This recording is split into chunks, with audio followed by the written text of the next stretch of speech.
Halo In People, kamu menyaksikan In Today's Highlights bersama saya, Astrini Putri.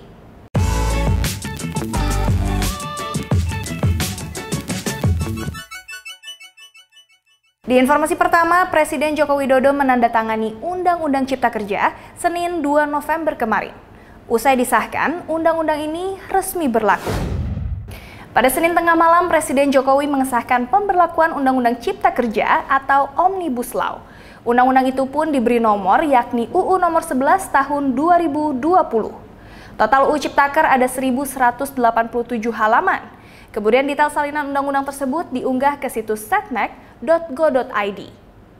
Presiden Joko Widodo secara resmi menandatangani naskah Undang-Undang Cipta Kerja pada tanggal 2 November 2020 menjadi Undang-Undang Republik Indonesia nomor 11 tahun 2020 tentang Cipta Kerja.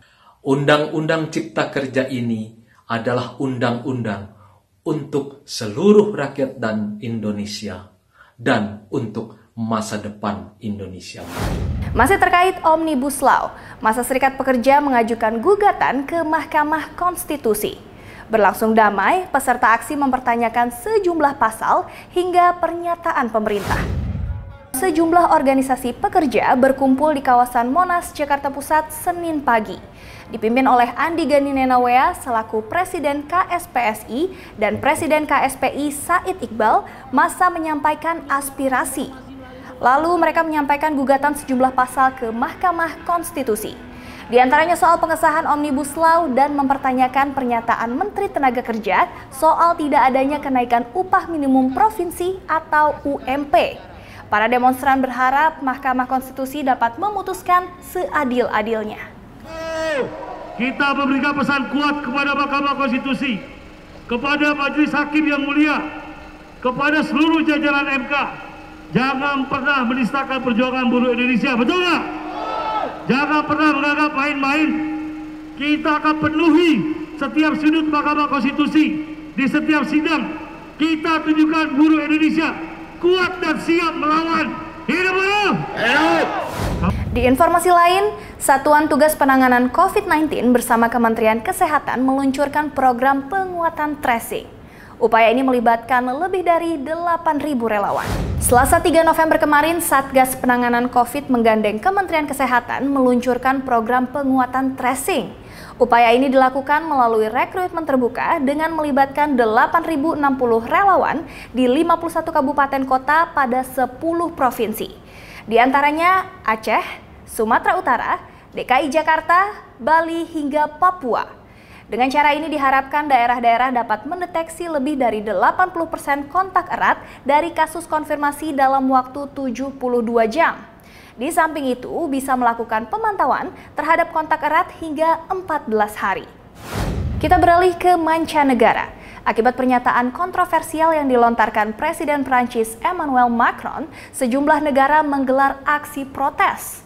Macron pun memberikan klarifikasi. Dans les traductions qui ont été faites par beaucoup de médias dans le monde arabe, que j'ai vu sur les réseaux sociaux, un mensonge. On m'a fait dire, je soutiens les caricatures humiliant le prophète. Je n'ai jamais dit ça. D'abord parce que ces caricatures, et c'est important pour tous les musulmans qui nous écoutent, ces caricatures, elles touchent toutes les religions. Pernyataan ini dibuat Macron untuk menanggapi sejumlah protes yang dilancarkan di sejumlah negara. Mereka memprotes pernyataan kontroversial Macron soal karikatur Nabi Muhammad. Tak hanya protes ke jalan, sejumlah negara Arab juga menyerukan boikot produk Prancis.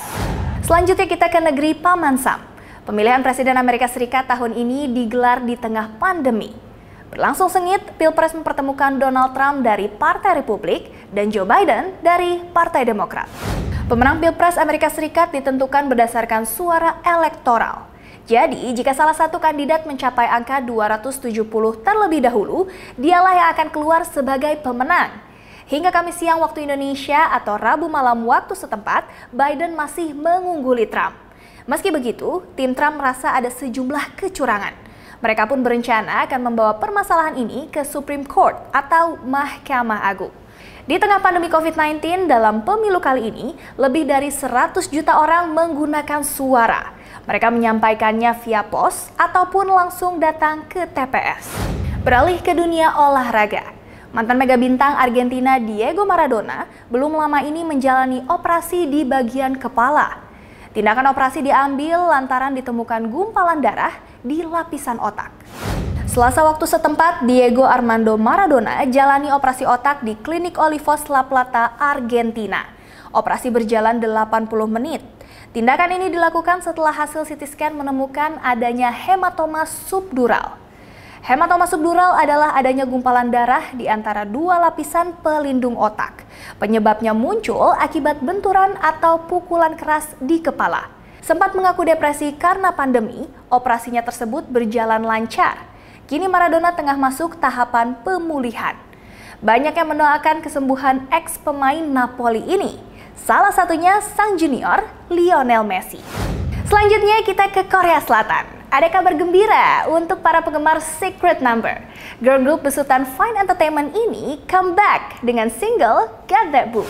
In People, tepat di hari Rabu 4 November jam 6 waktu Korea Selatan atau sekitar jam 4 sore waktu Indonesia Barat, Secret Number comeback.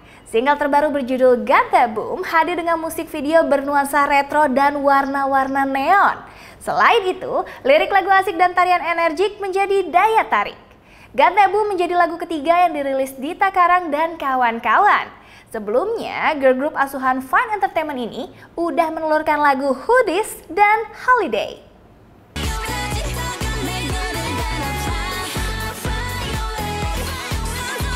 Kita kembali ke dalam negeri. Sina Sherina Munaf alias Sherina minggu ini memberikan dua kejutan lewat akun media sosialnya. Yes, musisi sekaligus aktris ini merilis video teaser film petualangan Sherina 2. Dan ia juga mengumumkan pernikahan dirinya. Namun sayang banget kabar gembira dari Sherina menjadi penutup perjumpaan kita di In Today's Highlights kali ini. Saya Astrini Putri, In Today, In People's Way. Bye-bye. Akhir pekan lalu lewat akun Instagram Sherina Munaf dan juga Miles Production dirilisnya sebuah video teaser sukses menarik perhatian. Diduetkannya kembali Sherina dengan Derby Romero alias Saddam, ini jelas ditunggu banyak orang. Dan film petualangan Sherina versi terbaru dipastikan bakal tayang di tahun 2021. Tapi kejutan gak berhenti sampai di situ aja nih In People. Di minggu ini tepatnya hari Selasa 3 November lalu, Sherina mengakhiri masa lajangnya. Perempuan kelahiran tahun 1990 ini menikah dengan aktor Baskara Mahendra. Sherina tampil elegan dengan setelan blus sebagai gaun pernikahannya. Congratulations Sherina dan Baskara.